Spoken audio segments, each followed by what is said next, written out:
विद्यार्थी मित्रांनो, सह्याद्री ट्युटोरियल्स मध्ये तुमचं स्वागत आहे.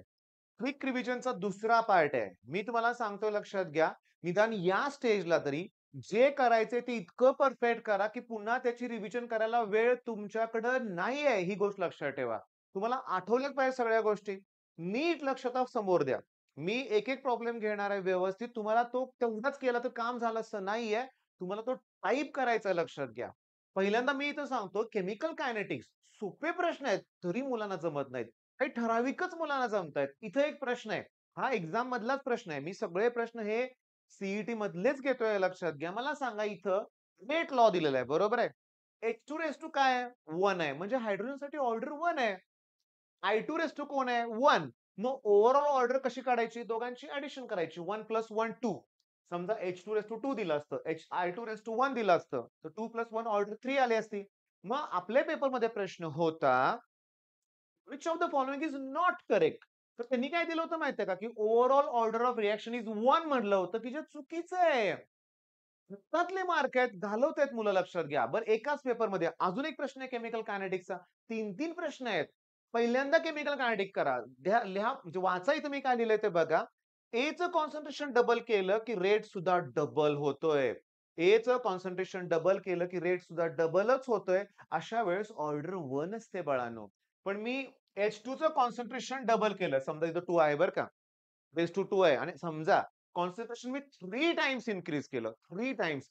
त्यावेळेस मात्र रेट 9 टाइम्स वाढणार. स्क्वेअर आहे ना तिथं. बरं I2 ची ऑर्डर समजा 4 आहे. तर याचं कॉन्सन्ट्रेशन मी जर 2 टाइम्स इन्क्रीज केलं तर रेट 16 टाइम्स वाढणार. 2 पण जर डबलला डबलच होतोय तर ऑर्डर 1 येणार. पण Aचं कॉन्सन्ट्रेशन मी 3 टाइम्स केलं तर रेट पण 3 टाइम्स वाढणार. Aचं कॉन्सन्ट्रेशन मी 4 टाइम्स केलं तर रेट पण 4 टाइम्स वाढणार. आता क्वेश्चन काय दिलाय ते बघा. Rate is increased 4 times. Rate हा 4 टाइम्स इन्क्रीज होतोय. वेन ए आणि बी दोघांचं कॉन्सन्ट्रेशन 4 टाइम्स ते वाढवतायत. अरे पण ए साठी ऑर्डर 1 आहे बाळांनो. मग ए चं कॉन्सन्ट्रेशन तुम्ही 4 टाइम्स केलं की त्याच्यामुळेच रेट 4 टाइम्स वाढणार आहे. रेट ऑलरेडी तुमचा 4च टाइम वाढलाय. तो एकट्या ए मुळेच वाढलाय. बी चा काही इफेक्टच नाहीये. याचा अर्थ बी साठी ही 0 ऑर्डर येणार. ए साठी फर्स्ट ऑर्डर आपण अगोदरच बघितलं की डबलला डबल ऑर्डर 1 येणार आहे. मग ओव्हरऑल ऑर्डर किती येणार आहे याची 1 येणार. कारण ओव्हरऑल ऑर्डर कशी काढतो? या दोघांची काय सांगा? एडिशन. अजून एक सांगू का? होमवर्क देतोय मी. Reaction intermediate. आता ही एक रिएक्शन मी लिहितोय की A plus E gives C plus D आणि C plus E gives F. समजून घ्या. पहिल्या रिएक्शन मध्ये जो तयार झालेला आहे आणि दुसऱ्या रिएक्शन मध्ये त्याचा यूज होतोय तो रिएक्शन इंटरमिजिएट. काय अवघड आहे ओळखणं लक्षात घ्या. पण कितीतरी वेळा परीक्षेत प्रश्न आलाय. मग पहिला होमवर्कचा पॉइंट मला केमिकल कायनेटिक्सचे असे प्रश्न तुमच्याकडून पाहिजेत. आर, ए आणि बी रेट दिलेला असतो. रेट 5 दिलाय, 10 दिलाय समजा. A चं कॉन्सन्ट्रेशन कॉन्स्टंट आहे. पण B चं कॉन्सन्ट्रेशन 2 चं 4 होतंय. मग जर B चं कॉन्सन्ट्रेशन डबल केलंय, रेट पण डबलच झालाय. B साठी ऑर्डर 1 येणार. हे असे चार्ट असलेले तुमचे ते पुस्तकात पण एक्सरसाइज मध्ये असला एक चार्ट आहे, की तुम्हाला रेट आणि ए आणि बी असं दिलेलं असतंय. पण समजा बीचं कॉन्सन्ट्रेशन तुम्ही डबल करताय. रेटवर काहीही चेंज होत नाही. मग 0 order. Order of the reaction, molecularity of the reaction, त्यानंतर pseudo unimolecular reaction, zero order reaction आणि फर्स्ट ऑर्डर रिएक्शन सगळ्यांच्या पुस्तकातले एक्झाम करायचे. Which of the following is first order reaction? Radioactive decay माहिती आहे ना, म्हणजे अल्फा बीटा गॅमा रेज बाहेर करतात. ही फर्स्ट ऑर्डर रिएक्शन आहे लक्षात घ्या. म्हणजे समजून घ्या हाफ लाईफचा formula integrated rate law first order reaction chemical kinetics complete करायचंय. ओके रिव्हिजन करायचे. दुसरा मी तुम्हाला होमवर्क देतोय, तो नीट लक्ष द्या. तो आहे युजेस. आता पटकन होईल. ग्रुप 1 मध्ये सोडियमचा यूज आपण पहिल्या व्हिडिओत बघितलाय. कूलंट म्हणून वापरतात. तुम्हाला सांगू का लक्षात घ्या अजून युजेस भरपूर आहेत. मॉडरेटर म्हणून कुणाचा यूज होतोय मला तुम्ही सांगा. फोटो इलेक्ट्रिक सेल मध्ये कुणाचा यूज होतो ते मला सांगा. फोटोसिंथेसिस मध्ये कुणाचा यूज होतोय ते मला सांगा. ओके. हे ग्रुप 1 आणि ग्रुप 2 नावं पण पाठ करा, युजेस करा. पुन्हा होमवर्क देतोय मी हायब्रिडायझेशन सांगतो. sp3, sp2, sp, D2sp3 पण आहे बरं का लक्षात घ्या. D2sp3 पण हायड्रेशन आहे. sp3D2 पण आहे. अजून जेवढे हायब्रिडायझेशनचे टाइप असतील ना, त्या सगळ्यांचे टाइप तुम्हाला सांगता आले पाहिजेत. ओके. ते झालं की त्याची जिओमेट्री सांगता आली पाहिजे. आलीच पाहिजे लक्षात घ्या. जिओमेट्री नंतर तुम्हाला त्याचा शेप आला असेल माहिती बेंड स्ट्रक्चर असतं. सल्फर डायऑक्साईड बेंट आहे, ओझोन बेंट आहे. तुम्हाला त्यांचे स्ट्रक्चर सांगता आले पाहिजेतच हे लक्षात घ्या. मी हा पण होमवर्क देतोय मी. केमिकल कायनेटिक्सला वेळ लागणार आहे. ह्याला पण वेळ लागेल हे करा व्यवस्थित. कॉलिगेटिव्ह प्रॉपर्टीज खूप महत्वाचं आहे. मी तुम्हाला सांगतो डेल्टा टीबी त्याच्यानंतर डेल्टा टीएफ ऑस्मोटिक प्रेशर आणि P1 not minus P1 upon P1 not हे पीच आहे बरं का. Relative lowering of vapour pressure या सगळ्यांचे फॉर्म्युले आले पाहिजेत. या सगळ्यांचे टेक्स्ट बुक मधले न्यूमेरिकल सगळ्यांनी करायचे दाखव लक्षात घ्या. टेक्स्ट बुक मधलेच करा. ते समजून घेऊन करा. हा डेल्टा टीबीचा जो फॉर्म्युला आहे ना, डेल्टा टीबीचा फॉर्म्युला काय फॉर्म्युला 1000 केबी W2 M2 आणि W1 तसंच डेल्टा टीएफचा आहे. पाय व्ही इक्वल्स टू एनआरटी हे सगळे फॉर्म्युले कधी ना कधीतरी सीईटीत विचारले गेलेत. पहिला फॉर्म्युले करा, टेक्स्ट बुक मधले न्यूमेरिकल करा, बास. हे पहिल्यांदा करा. त्याच्यानंतर तुम्हाला सांगतो इथं काय दिलंय ते बघा. शांतपणे बघा केमिस्ट्रीचा पहिला टॉपिक आहे some basic concept. Okay. Volume फक्त दिलाय. मी मास फाइंड आउट करतो की मासचा formula volume into density. Volume हा 0.05 दिलाय. डेन्सिटी 1 असते. तेव्हा मास मला मिळालं ग्रॅम आणि मला मास मिळालंय. मास तुम्हाला नंबर ऑफ मॉलिक्युल्स काढायचे आहेत. काय काढायचे आहेत? Number of molecules.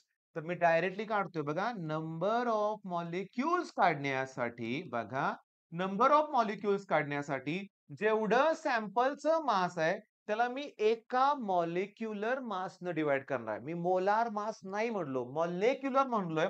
म्हणजे मी याला 18 न डिवाइड करतो. बरोबर आहे. पण 18 नुसतं नाहीये. ते 18 यू आहे, युनिफाईड मास. मग यू म्हणजे युनिफाईड मास. ते यू ची व्हॅल्यू तुमच्या लक्षात आली पाहिजे. 1.66 पकडूया तात्पुरतं किंवा 65 पकडूया कॅल्क्युलेशनसाठी. Into 10⁻⁻24 gram. हे -24 वर द्या, +24 होतील. पण हे 5 च्या पुढे मी काय करतोय बघा. मी पॉइंट नाही दिला. खाली मी 165 लिहिलंय. शांतपणे लक्ष द्या. हे 24 वरती गेल्यावर पॉझिटिव्ह होणार आहे. त्यातले 3 झिरो मी इकडे कॅन्सल करून टाकतोय आणि 21 करतोय. मग करा की कॅल्क्युलेशन. प्रॉक्सिमेट करा कॅल्क्युलेशन लक्षात घ्या. येतात का व्हॅल्यू बघा. ह्याला 5 न डिव्हाइड करा 1000 येईल. ह्याला 5 डिव्हाइड करा 33 येईल. मग 1000 डिव्हाइड बाय 33 करून बघा. 33 3 किती 99 ना. म्हणजे ते 30 च्या आसपास येईल. 30 येते आणि खाली 18 आहे. 18 टू द 36 आहे. पण वरती 30 आहे. 1 पॉइंट समथिंग येणार आहे. पण हा पॉइंट महत्वाचा आहे. 4 ऑप्शन मध्ये 21 आणि 1 पॉइंट एकाच ठिकाणी असणार आहे. करेक्ट आन्सर आहे. पण मी केलंय काय? नंबर ऑफ मॉलिक्युल्स काढलेत लक्षात घ्या आणि तुम्ही चुकता कुठं? मोलार मास नाही. मॉलिक्युलर मासनं डिव्हाइड करा लक्षात घ्या. मग त्या टॉपिकमध्ये नंबर ऑफ मोल्स आहेत. मोल कन्सेप्ट आहे. फंडामेंटल क्वांटिटीज आहेत पहिल्या टॉपिकमध्ये. सेल्सियसचं केल्व्हिन, केल्व्हिनचं सेल्सियस, डिग्री फॅरनहाइट हे कन्व्हर्जन आहे. स्टॉइकिओमेट्री आहे लक्षात घ्या. म्हणजे रिएक्शनवर बेस्ड न्यूमेरिकल्स आहेत. अगोदर केले, रिवाइज करा. ओके. आयसोमेरिझम मी तुम्हाला सांगतो तुम्हाला 2⁻n-4 + 1 हा फॉर्म्युला माहिती पाहिजे. म्हणजे समजा 5 आयसोमर दिलेत तर कार्बन किती विचारतील. मग 5 आयसोमर्स आहेत. आयसोमरचा फॉर्म्युला हा आहे 2⁻n-4 + 1. +1 इकडे गेला काय होतील? -1 होतील म्हणजे 4 येईल. म्हणजे 2⁻n-4. मग 2⁻n-4 equals to 2⁻2. Base same ह्याला कंपेअर करा. n-4 equal to 2. n equal to 6. म्हणजे 6 कार्बन असतील तर 5 आयसोमर असतात. कार्बन नंबर इथे टाकायचा तुम्हाला आयसोमरचा फॉर्म्युला कळतोय लक्षात घ्या. पण ऐका फंक्शनल आयसोमर्स हे कुठे आहेत? इथर आणि अल्कोहोलमध्ये आहे. मेटामर्स कुठे आहेत? इथरमध्ये. म्हणजे आयसोमेरिझम नंतर फंक्शनल आयसोमर्स आणि मेटामर्स हे पण तुमच्या ह्याच्यात पाहिजे. हे कधी विसरायचं नाही. मेटामर्स एक्झाम्पल पुढे विचारायला सांगता आलं पाहिजे. ओके. त्याच्यानंतर मी तुम्हाला सांगतो क्लासिफिकेशन ऑफ अल्कोहोल.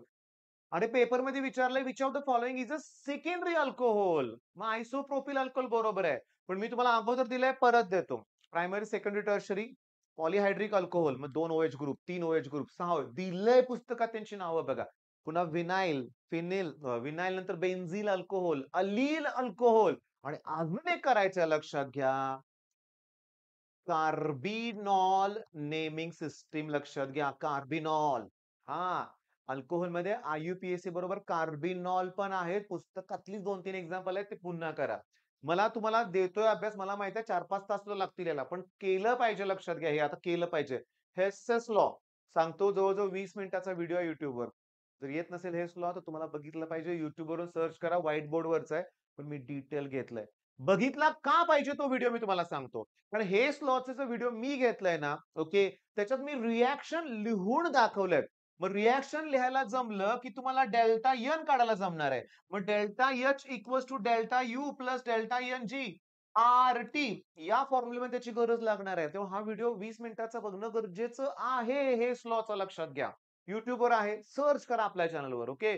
मग हा पॉइंट तुम्हाला कंप्लीट करायचा आहे. आता मी तुम्हाला सांगतो लक्षात घ्या. क्युमिन एका सेकंद सांगतो. क्युमिन म्हणजे हे फिनॉल असणार आहे, असं तुम्हाला वाटणार आहे, जे चुकीचं आहे.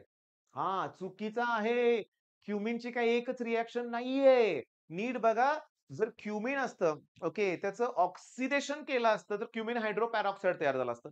त्याला पुन्हा H2SO4 वर हीट केलं असतं, तर फिनॉल तयार झालं असतं. तिथं कोबाल्ट नॅफ्थेनेट हा कॅटलिस्ट वापरतायत आणि तिथं लक्षात घ्या ॲसीटोन. आता ॲसीटोनला अजून म्हणतात डायमिथिल कीटोन, प्रोपॅनोन हा बाय प्रॉडक्ट मिळतो. किती एमसीक्यू आहेत. चला क्युबिनचा तो प्रश्न पण करा हो. पण इथं जेव्हा तुम्ही ऐका, ह्या ज्या रिएक्शन पुस्तकात जिथं दिल्यात ना, ॲसिड टॉपिकमध्ये जावा. ॲसिड तिथं दिलंय काय, की बेन्झीनला कितीही कार्बन, कुठलीही कार्बनची चेन असू दे.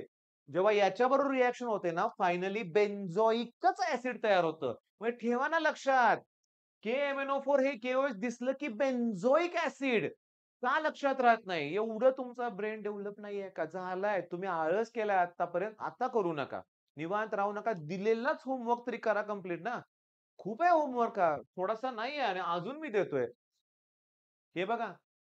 डोडेकेन लिहिलंय. ऑक्टाडीकेन पण बघितलंय मी. ओमेगा 3 मध्ये लक्षात घ्या. ज्यात 18 कार्बन असतात. ओमेगा 3 का म्हणलंय माहितीये का? कारण शेवटच्या कार्बनला ओमेगा म्हणले त्यांनी. हा पहिला कार्बन, हा दुसरा आणि हा तिसरा आणि त्याच्यानंतर डबल बॉन्ड आहे. तिसऱ्या कार्बननंतर डबल बॉन्ड आहे म्हणून ओमेगा 3. 6व्या कार्बनचा डबल असेल तर ओमेगा 6. केमिस्ट्री इन एव्हरीडे लाईफच्या व्हिडिओमध्ये बघा तुम्ही. आता टॉपिकमध्ये बघा तुम्ही. ओमेगा 3 तुम्हाला सांगता आलं पाहिजे. टोटल त्याच्यामध्ये 18 कार्बन आहेत. किती कार्बन आहेत? 18. ओमेगा 3 मध्ये लक्षात घ्या. बरं हे डोडेकेन सांगतो 12 कार्बन आहेत त्याच्यात. म्हणजे सांगतो. मध्ये CH2 ग्रुप असतो. ऑब्व्हियसली तो 10 वेळा येणार आणि इथं CH2 आलं. ओके. मग डोडेकेनचा फॉर्म्युला असा असणार H26. अल्केनच आहे लक्षात घ्या. मग आपल्याला अल्केन फक्त काय ते नोन एंड डिकेन पर्यंत माहिती आहे. पण 11 ते 20 किंवा अजून जास्त कार्बन असतील तर त्यांची नावं काय आत्ता करायचं लक्षात घ्या तुम्ही. 18 असतील, 15 असतील. विचारलाय काय प्रश्न, की हा ग्रुप याच्यामध्ये हा ग्रुप किती वेळा आहे? आणि करेक्ट आन्सर आहे 10. गेलेत मुलांचे मार्क. गेलेत मुलांचे मार्क. मला हे परफेक्ट पाहिजे लक्षात घ्या. ओके. मी तुम्हाला सांगू का, मी 11th स्टँडर्डची बॅच सुरू केलेली आहे नवीन. ऑनलाईन नाहीये सध्या ऑफलाईन सुरू केले. पण मी त्यांना पहिल्याच दिवसापासून सांगतोय, बेसिक लेक्चर आहे. पहिला मी फक्त रिव्हिजन करून घेणार असलं काही नाहीये. प्रत्येक प्रश्न हा साठी आहे. आणि इतकं इम्पोर्टंट हे आहे, हे तुम्ही पण कधी ना कधी केलं असणार आहे अगोदर 11th मध्ये. पण आता आठवत नसल्यामुळे मार्क गेलेत. पण आता हे करा, मन लावून करा. आता हा शेवटचा प्रश्न आहे तुम्हाला होमवर्कला. ग्रिग्नार्ड्स रिएजन आणि कॅडमियम क्लोराईड आणि ग्रिग्नार्डची एकच रिएक्शन आहे, की ज्यात कीटोन तयार होतो. तुमच्या ग्रिग्नार्डमध्ये CH3 ग्रुप आहे. इथं पण CH3 ग्रुप आहे.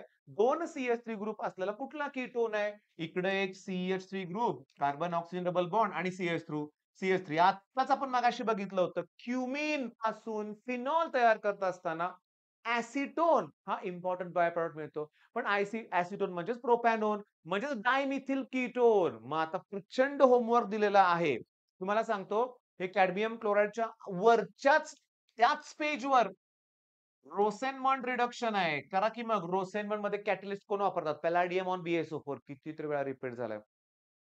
तिथंच थोडं शोधा. अल्डोल कंडेन्सेशन आहे, कॅनिझोरो रिएक्शन आहे. पण करा ना, करा. त्याच्यानंतर तुम्हाला सांगतो ही नावं सगळी करा. क्युमिन हे ॲसिड मधलं आहे ते एकदा बघाच. ओके. हे स्लॉला वेळ लागणार आहे तुम्हाला 1 तास वेळ द्या. थर्मोडायनामिक्स ईझी होऊन जाईल तुमचं. आणि हे एक राहिलंच बरं का लक्षात घ्या. हे एक राहिलंच लक्ष द्या. आता माझं ऐका इलेक्ट्रोकेमिस्ट्रीमध्ये. आयर्न आहे त्याची व्हॅलेन्सी 2+ दिले त्यांनी. मग 2 मोल ऑफ इलेक्ट्रॉन की आयर्न डिपॉझिट होणार. म्हणजे 2 फॅरेडे म्हणजे 56 ग्रॅम डिपॉझिट होणार. मग 0.06 फॅरेडे म्हणजे x ग्रॅम होऊया. मग काय करा? x ला 56 न डिव्हाईड करा आणि 0.06 ला 2 न डिव्हाईड करा, क्रॉस मल्टिप्लिकेशन करा आणि x ची व्हॅल्यू काढा. ओके. हा क्लासिफिकेशन सांगितलं तुम्हाला ते परफेक्ट करा. आयसोमेरिझम मध्ये मी मेटामेरिझम पण करायला सांगितलंय. पहिल्या टॉपिकचे थोडेसे न्यूमेरिकल करा आणि माझं ऐका पहिल्या टॉपिकमध्ये टेक्स्टबुकमध्ये एक्सरसाइजमध्ये जबरदस्त न्यूमेरिकल्स आहेत. सगळं पोटॅशियम क्लोराईडचं डिकम्पोजिशन इम्पॉर्टंट आहे. हेबर प्रोसेस, अमोनियाचं फॉर्मेशन इम्पॉर्टंट आहे लक्षात घ्या. कॉलिगेटिव्ह प्रॉपर्टीज मात्र पुस्तकातल्याच फक्त न्यूमेरिकल करा. व्हिडिओ थांबवतो इथं. दिलेलं टार्गेट कंप्लीट करा. All the best.